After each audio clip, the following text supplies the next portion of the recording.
Welcome to Noir Alley. I'm your host, Eddie Muller.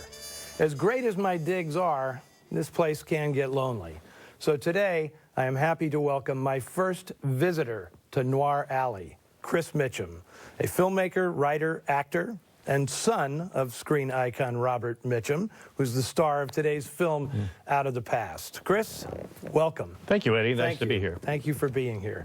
Now, this is the film that was kind of the breakout movie for your dad. This sort of established his screen image that would kind of make him a legend and one of the biggest figures in film noir. Let's talk about the image, the Mitchum image. Yeah, first of all, I have to say that the movie is incredibly well done. You look at other movies made in the 40s, and this just completely blows him away. It is so professional. The lighting is excellent.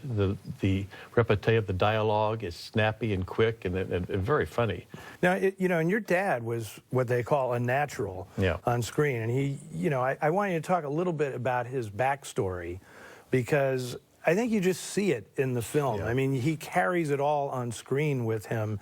This is a guy who didn't spend his youth in acting classes. No, he used to say, learning to act is like trying to learn to be taller.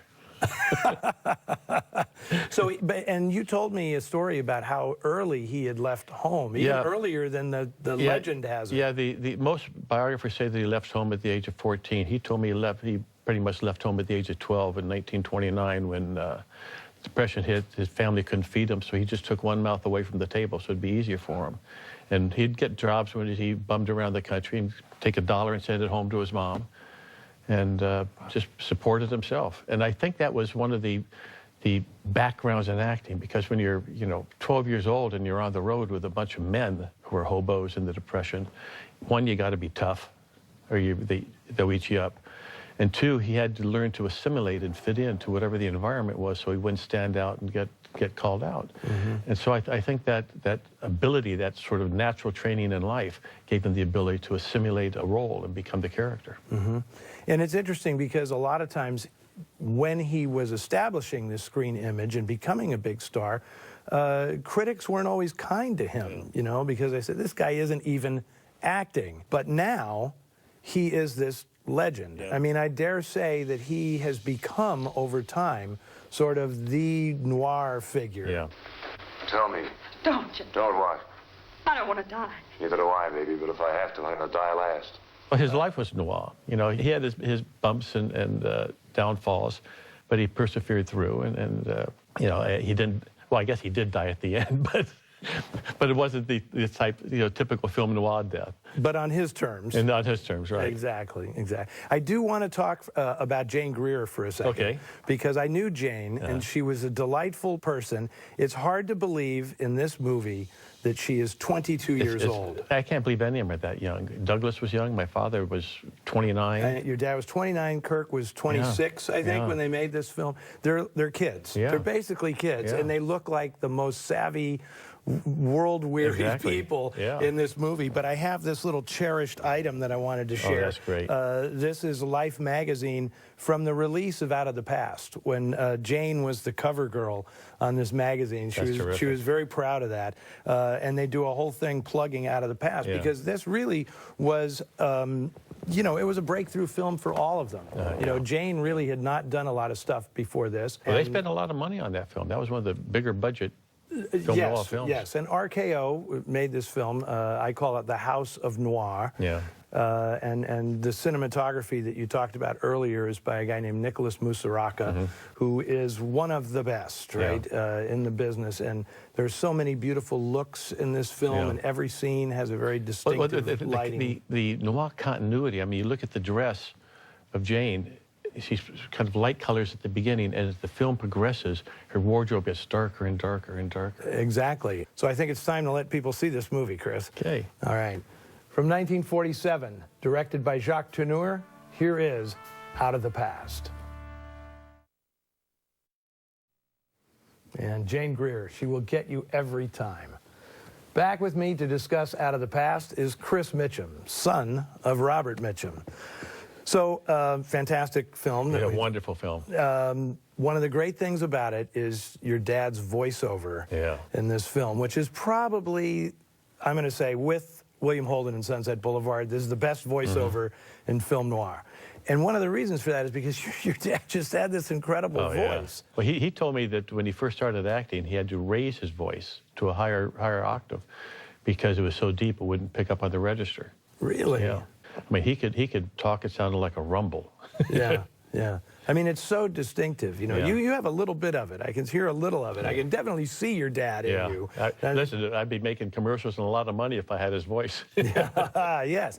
When he delivers what was the title of the story, when he says, "Then build my gallows high, baby." Yeah, it's like there's nobody else in Hollywood that's going to deliver that line and get away with it. Exactly. That's him. Yeah.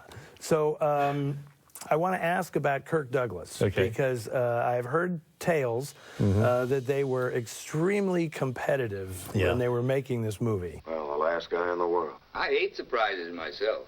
You want to just shut the door and forget it? No, come on in. Well, I think it was more than competition. I think my father kind of regarded Kirk as a pompous ass. Okay. Yeah, and he just, you know, Kirk would tell the crew what to do, and you know, get a little star heavy on the set. My father had no tolerance for that. Yeah, your dad had a reputation for being like everybody's equal on the set here, you know. Yeah. Well, when you start from nothing, I mean, everybody looks good to you. Yeah. But Jane Greer would tell me that, you know, she loved your dad. Yeah, she did. As like a brother. She said it was like a brother-sister relationship, and he was very protective of her. Well, they did. You know, they did work together again 40 years later. Really? When, my dad was invited to do a hosting on Saturday Night Live. My sister heard about this, contacted them and said, you know, I'd like to go ahead and put a little something together, which was kind of a takeoff on Out of the Past. My sister found a gas station in the Mojave Desert. My son Bentley plays the kid in it, and Jane reprised her role, as did my father, and they did this little movie called Out of Gas. What brings you to Suckerville, Kathy? It's a social call? Not exactly. You've got to help me, Jeff. I need a gas cap.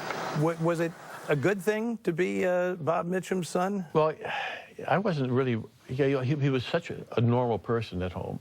You know, he would teach us to box in the backyard and archery, and we'd play badminton and stuff. I was not really aware he was an actor until I was like, I don't know, 12 years old. I guess that's a little slow on the uptake. But he would leave the work at the office, and he would come home, and he was a family man and a father at home. So I didn't, you know, people who would come to the house, Greg Pekla behind us, and you know, these were family friends. To me, it was when my dad had Elvis Presley at the house at a Christmas party. At 13, I knew who Elvis Presley was. And after everybody left, they started talking music. And I sat in the corner, and Elvis and my dad took turns playing the piano. My dad would say, well, do you know this one? He'd sit down and start playing some blues song from New Orleans, and Elvis knew the lyrics, and they'd sing it together, and then Elvis would, how about this one? And he would sit down, and he would start playing some song, and they'd sing that one together. And I was just Elvis Presley. Why didn't they have iPhones then? Exactly. Oh, my God. It was an incredible experience. So, Chris, this has been absolutely My great. pleasure, Eddie. It has been so wonderful to have you here. That does it for us. But be sure to continue the Noir conversation on Facebook and Twitter, and tune in to Noir Alley next week, when I'll have not one, but two guests and a film noir that'll have you checking the hat on your head. Well, Chris, this is the bottom of the barrel, and you have scraped it. I've scraped it. Thank you very much, Eddie. You're very welcome. My pleasure. Thanks.